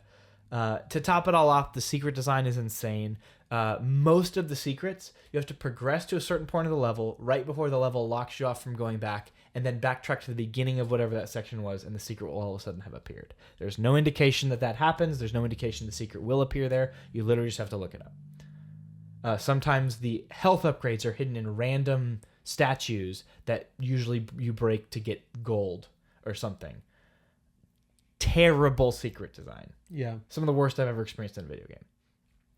And All this, though, in one of the most fun combat systems in any game that I've played. And it takes a long time to get into it. So all the Bayonetta games are pretty similar. I haven't played 3. I've heard that adds the most. But the core is the same. You are dodging enemies at the last second to activate Witch Time. It slows down times and lets you activate combos. Bayonetta's combos deal the most damage at the end. And that's when her wicked weaves come out, where the giant shoe or whatever weapon you have, like the rope, will just extend really far and spin around and hit like every enemy on the screen. Huge, big damage. And it's interesting because if you do this, if you're dodging, enemies are pretty aggressive, and if you're dodging, it resets your combo. If you hold down the last attack button you did, so you're not just whamming on attack buttons, if you hold down the last attack button you did, whether that's punch or kick, as you dodge, there's a timing to where you can release it at the end of your dodge and then go right back into your combo. So it's especially needed on bosses to keep that high damage, those big hitting finisher moves up. You really have to be using the system. It's called the dodge offset. Really, it's the center of the combat. When you start getting it down, it doesn't even matter if you get Witch Time or not half the time, because you are just wailing huge damage points. I'm going to come back to Bayonetta 1 in a second. So then I played Bayonetta 2. I think on GG I gave Bayonetta 1 a 3.5. I respected it a lot, but I saw the problems. Bayonetta 2, much easier immediately off the bat. You can really, on normal mode, just go to town. We didn't grab Bayonetta. Yeah, jumping around. The weapons are far more diverse. They're a lot weirder. Like, you get a bow called Kafka, and it's literally just a bow and arrow. Just have this bow and arrow, and if you get the wicked weaves for it, it just becomes a swarm of bees that just like fly at them. Hair bees? Technically, yes, but it doesn't manifest in the same way, so it doesn't look like hair bees, but they're hair bees. Alas. And then there's this another whip weapon that you get. There are a few more as well. Not quite as unique. I think in the first game you get these ice skate weapons. I never unlocked them. But you get these ice skate weapons, so they're weird, but apparently they don't function very differently. Anyway, all that to say, moves much faster. The pace is at a much faster clip. The bosses are much easier to deal with. They're a lot less obscure, a lot less. There are no more random, really fast QuickTime events that come out of nowhere using buttons that don't ascribe to the button that you would usually press to make that thing happen. And if you don't remember they're there, you would literally die and have to restart the section in Bayonetta 1. All that stuff's gone. It's all gone. It's much faster. The combat system feels smoother to implement. So I want to talk about the biggest difference this game has from Bayonetta 1 is the magic meter. So in Bayonetta 1, as your magic meter builds, you can pretty much... There are a couple moves that use 1 or 2 bulbs from your magic meter. And really what you're building towards your torture attack. It's huge damage on it, insta kills most of the smaller enemies, gives huge bonuses to your combo point score, and it's what you're building towards. In Bayonetta 2, the gauge builds much slower, but unlike Bayonetta 1, you don't lose gauge when you're getting hit. So in Bayonetta 1, the gauge builds much faster, but you're losing it when you're getting hit. Bayonetta 2, you do not lose it when you get hit, but it builds much slower. When it's at the peak, you can activate this special, devil trigger, for lack of a better term, where all your attacks are wicked weaves. You just do a bunch of big damage really fast. So that's kind of the loop there. And so I was amazed at how much it changed the pace of combat. So Bayonetta 1, at the beginning, you are struggling. You are not able to get torture attacks out very fast. You keep losing magic meter. You can't manifest these things very well in combat. In 2, it doesn't matter. It'll build up over time, and you'll get one big boost of damage at a same set interval. It doesn't really matter what you're doing throughout. Be as aggressive as you can, and keep building the magic meter. It'll stay there. It has a set tempo. Bayonetta 1 is your tempo. It is as good as you are at the game is how fast this combat's going to move. And then I looked back at Bayonetta 1, and so the weapon switching is weird. So you equip a weapon to your hands and to your feet. And you can press ZL, I think it is in the first game, because I'm playing on Switch, where you can swap between 2 presets. You either have, let's say I have guns on hand and sword on feet, and I have the other one, I have shotgun on hands and the whip on feet. And you can press it mid-combo and switch between it. You can't switch between all your weapons like you can in Devil May Cry. It's How nice is that, folks? yeah, just good things. Yeah. Well, Why can't a Zelda game do that? it'd be so nice. So all that. Oh, and of course, I forgot to mention, if you're holding down the button for your attack in the middle of your combo, you'll just shoot your gun, or you'll charge your sword, or whatever it is. You can rack up so much damage so fast. The shotguns in Bayonetta 1 are devastating. Devastating. So I'm playing Bayonetta 2. I get to the end. It's such a good time. It's super fun. And I pretty much immediately want to play Bayonetta 1 again. I didn't have a desire to play 2 again right away. It was much smoother, much easier, much, I don't know, it just felt like the bosses weren't as interesting, but that was about it. But I wanted to go back to 1. I was like, why? Like, I really had a sour taste in my mouth. So I went back and I started to play a few levels of 1. And I noticed that tempo of combat. So, okay, like, I'm getting better. I'm setting my own tempo to combat here. And I started to notice little synergies with the weapons that really... So the whip that you get in Bayonetta 1, when you hold down the button, it draws enemies to you. So I was hitting enemies, quick switching mid-combo to grab them with the whip and pull them to me after I knock them away with a big move, quick switching back to my normal combo set and going back for it. I noticed in Bayonetta 2, when you do your little breakdance spin and the pose, it's the same thing, but it just lacked an oomph to it. The presentation in 1 is really special. And then the combat, I just felt that one change of the magic meter decreasing but building much faster, decreasing when you take damage. When you get in the zone and you're just going, it just feels good. And the combat is basically the same, just different weapons, and not even that much different, honestly, between the two games. And I think the enemy design is more consistent in Bayonetta 1. You fight most of the same enemies get reused in 2, and then they add more enemies. All of them are good. Again, Bayonetta 2 is one of the best action games you can play. But 1 has this consistency to enemy design. And let me tell you, playing the game again, all that crap, the quick time events, they're coming, they become speed bumps instead of huge detriments to the experience. Like, I know it's coming, I'm going to blast through it real quick, be done. Move right on.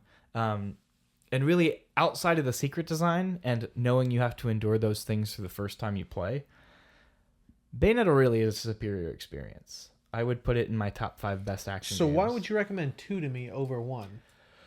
Because of what you need to put into 1 to get out what I have gotten out of 1. I don't think we could make the time. A total of 3 games?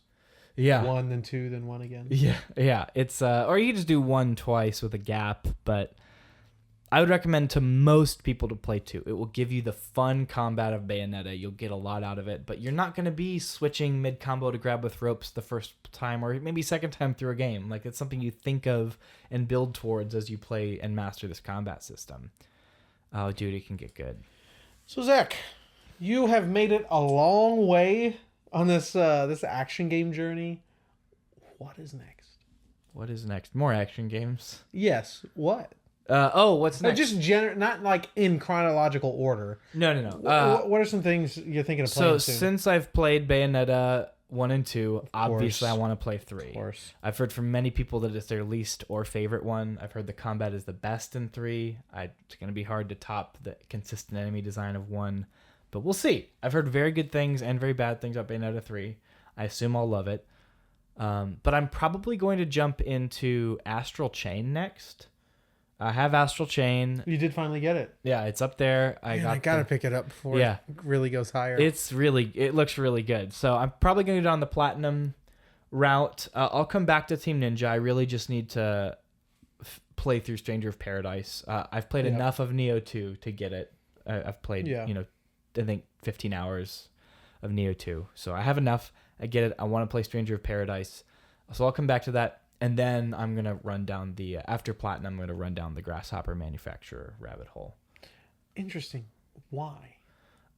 Because primarily... They've only got a few action games in the sense that you're talking about, right? So they have Killer is Dead, they have Lollipop Chainsaw, and all the Travis games. Interesting. Those look different. They are different. Games. They're not action in the same way like Bayonetta, but they have very similar design philosophies, and they check and I would even lump in. I'll probably play it, even though it's a shooter. Shadows of the Damned.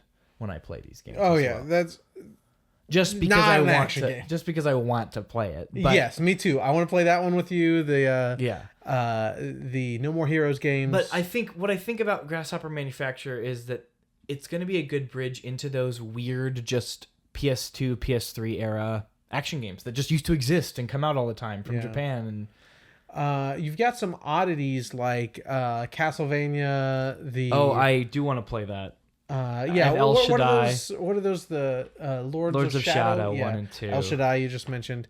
I want to play Vanquish so bad. Yeah, that's on the platinum list. I've played the demo for that many times. Like probably, and the last Game Informer episode where they talked about Wo Long, they also had a long segment about favorite demos because demos are like back in vogue. They're just coming out all the time now. So I was thinking it's definitely the Vanquish demo I have played many times. Then the amazing. Doom the Doom 2016 demo I've also played what a great a game. bunch. What a great game. So yeah, I'll probably do that. There are some very odd action games on my list. I want to play that Wolverine game, bro. I want to play that very badly. I want to play the Ghost Rider PS2 game. I want to play the Van Helsing PS2 game. I want to play Conan on 360. There's some weird games, man. Conan is an action game? Yep. I guess that would make sense. It was Age of Conan. That's right. Age of Conan is the survival game. Is that Conan Exiles or something? That's it. Yeah. Conan Exiles. Age of Conan, I think, is the MMO. There's a proper Conan MMO. That makes sense. Oh, I forgot to mention it. There will be a point where I play Onimusha, the PS4 remaster. I've got that as well. If I have time, which I probably won't, I'm wanting to play. Now that I'm almost settled, we just have to unpack now after the move. I'll be able to get back around to some of my backlog from this year. Things are starting to calm down. So first-person adventures for me. Yes. Do it. That's what it is for me. Oh, also... I keep amassing more. There's so many, dude. Get them all. So many. I had to make myself stop. I almost spent $60 on a PS5 game. One of these first-person shooters. Adventures.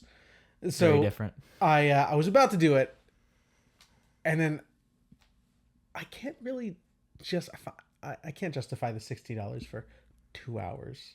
Yeah, the game was 2 hours. It's a little hard. Yeah, a little hard. Yeah. That's the aftermarket. It was $20 when it came out, but bonus. What has Zack been playing? I booted up Kingdom Hearts 3 to play the beginning again. I just want to get to Toy Story. I just want to live. I want to be in Andy's room again. I need to be there. One day I'll play those. That's the one I want to play. I would still push for 2. But I was going to tell you about a board game I got today that is basically just building your own gummy ship. Amazing. And seeing if the stats are better. I love seeing what the internet is able to do. Someone built literally just a GameCube with 2 controllers, and that's your gummy ship. It's amazing. Someone built just Sephiroth. He just got his little sword and he fly him around. Dude, I was reading. What was I reading? Like, is Sephiroth a demon? No. Not from Final Fantasy VII. Like, I think I was reading the Bible, and I heard the name Sephiroth. No, I don't think so. It was like Bible legit. Oh, I was listening to the Screw Tape Letters, and the name Sephiroth came up as a demon. Oh, really? Yeah, and other demons you've heard, like names that you've heard before. Sure. So I wonder if things. Sephiroth is a, maybe some demon from like the Christian lore. Like I always think of, they always pull from like Solomon's demonology, whatever thing. What is Atlas always does all the time. Okay. Watched a really good video on Baroque. Anyway, lots of stuff. Baroque, a video on Baroque from who? Ragnarok's. Ragnarok's. Go watch Exactly one video. Oh wait, no, that's Thor High Heels. Go watch some Ragnaroks. Ragnarok says And I put him in also top 5. video game Exactly YouTubers. one video from Thor High Heels. I love Thor. Then High take a Heels. break for a week and watch another one. Yeah. And just do that with all of his videos. Yeah. He's his most recent one is Japan only PS4 games. I'm very excited. Yes, I've me not too. watched it yet. His Japan only series. It's so good. good. There's some weird Also, ones. Nakey Jakey came out with another video a Yes, few days it's been ago. a while. And Reykjavik also has a new racing. Yeah. So my fasting for Lent has been YouTube, and I just like consume it all on Sunday because Sundays are feast Reykjavik, days. I love his input on Yeah. racing. That's one of his best videos. The latest one. His latest one, it's very, very good. Yeah. All Anyway, that's- good stuff. Good stuff. Go watch them. They're better than us. But also watch us. Fact. Anyway, folks, thank you so much for being here. Should you have been here at all, thank you for sticking around. We appreciate you very much, and we don't want you to come join us on Discord. We like to talk about video games. Maybe come join us for a few sessions. I think Monster Hunter, somebody's going to start playing Monster Hunter again. Yeah, we're playing Monster Hunter again. If anybody wants to play Tetris Effect Connect, Deep Rock Galactic, I want to party for Deep Rock Galactic. I want to try Deep Rock Galactic as well. Never played it. We are both. Next episode is going to include No Man's Sky. I don't think Subnautica is multiplayer. No Man's Sky is. So come join us. Come check out that. If ever you want to play Risk of Rain 2, just let me know. Just let me know. I need it. Need to relieve some stress. It's a good in game. Risk of Rain 2. Yeah, I still haven't played the DLC yet. I don't know why. I do know. But anyway, come join us on Discord. You can find the link in the description. And folks, don't forget, it's the most important thing. Share what you love with who you love.